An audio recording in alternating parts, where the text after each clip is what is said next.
let's get into a little bit of who Drea Traxx is, though. I'm a producer. I've been doing this, for a few years now, here and there, a little bit there, a little bit here. I also do radio, you know what I'm saying? So I had the opportunity to have my production and my beats open other doors. And once again, thank you for having me, Ruler. No doubt, of course. So, just a few little joints here, for Rocafella, like 2003. I mean, I started kind of early, you know what I'm saying? What was you're a producer, female producer, you know what I'm saying? Those don't come a dime a dozen, you know what I'm saying? Not at all. It's still hard. I love to hear, like, it still fascinates me, you know what I'm saying? I know women do everything. I'm not no chauvinist or nothing, but it still fascinates me when I come up, I meet a female producer, you know what I'm saying? And not a singer, not a rapper. You dig what I'm saying? Yes, sir. So what I want to know is, what was Drea Traxx's childhood like? Was it like the average little girl, dollhouses and pigtails? That and playing with my cousins that are boys, you know. Well, I mean, I was born in Peru. I came here when I was 7 years old. My cousins were already here. They were born American citizens. So I came, no English, no nothing. Them little motherfuckers was trying to teach me curses instead of the right stuff, So I kind of grasped into hip-hop through my older cousin Eli, who is a graffiti artist.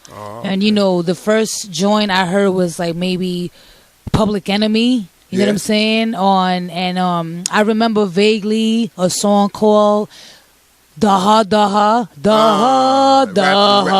Rappin' Duke. Rappin' Duke, yes. My cousin's older than me, obviously. And that always stuck to me. And for some reason, I don't know what it was. It was, the fascination with rap. I had my mother listening to Don't Believe the Hype when we were driving to Massachusetts. So she was like, it's like, you know what I'm saying? So, you just told your age. Yeah. Well, listen, hey, I'm in my 30s, so, hey, man. But new 20s, that's a new 20s. Hey. So anyway, so, that's how it started. And I wanted to become a DJ. I actually grew up with DJ Camilo, DJ Uter. I'm from Jackson Heights, Queens originally, and then I moved to Jamaica. Shouts to Jackson Heights. Yeah, I couldn't do the DJing thing, man. I couldn't do the blending thing, man. So then I went to rapping, and my homeboy was writing raps for me. I didn't feel right, you know what I'm saying? Because it wasn't coming from me, you know what I'm saying? So I had to do something that came from my heart, that I did it myself. Hip-hop was already in my heart, but the art, I wanted to come from me because I'm already a female, and they gonna start, you didn't do this, so I started making beats. You know what I'm saying? Scrutiny on female rappers. Yeah, man. And I mean, I went to college. I went to Five Towns College. I went to school and shit like that. But they got a music program over there. Yeah, I actually have a bachelor's in audio, but engineering or production? Engineering, not production. I already knew what to do. I just did not know what the hell to do as far as the equipment. Like, I knew how to put stuff together, but as far as like the signal flow and other stuff that comes, schematic diagrams, exactly. So I was blessed. I'm glad my mother was on me.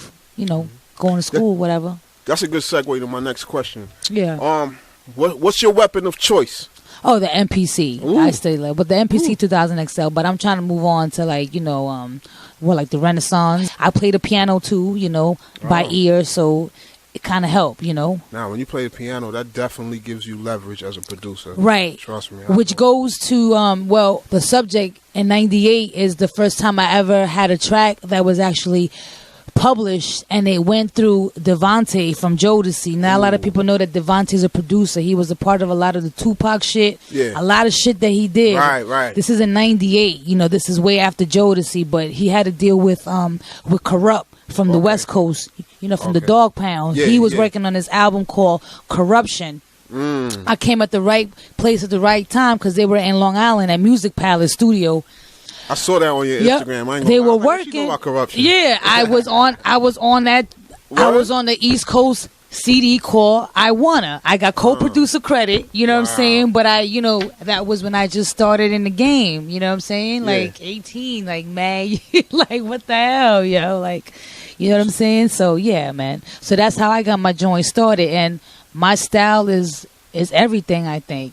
Like I adapted from from every type of music, you know what I'm saying? From West Coast, from the South. I was from Queens listening to that nobody from Queens will listen to. Okay. You know what I mean? Like, I was into Timbaland before Timbaland was even popping like that. Himself. Exactly. You know what I mean? Yeah. What's the biggest moment in your career? I think the biggest moment was when I met Swiss Beats when I was working with Ruff Ryderz. Okay. And he was listening to my CD up in Sony Studios. Big shouts to my boy Sleep, Charles Duffy, but and to DNY. But yeah, that was one of my my biggest moments, because a week before he had told my homeboy that I needed to go back to the lab and come back with another CD because he wasn't feeling the first batch of joints. The second, when I heard that I was heartbroken. Then I'm a female too. I was like, this nigga looking at me, I ain't shit. You know what I'm saying? Yeah. Man, I came back with 12 other joints. He was like, yo. That's it. You're absolutely official. Yeah, exactly. So, Okay. I saw a Facebook post one time. Yeah. It was a meme that asked the question, and I guess it was geared towards producers. It said, which comes first, the drums or the melody? What do you do?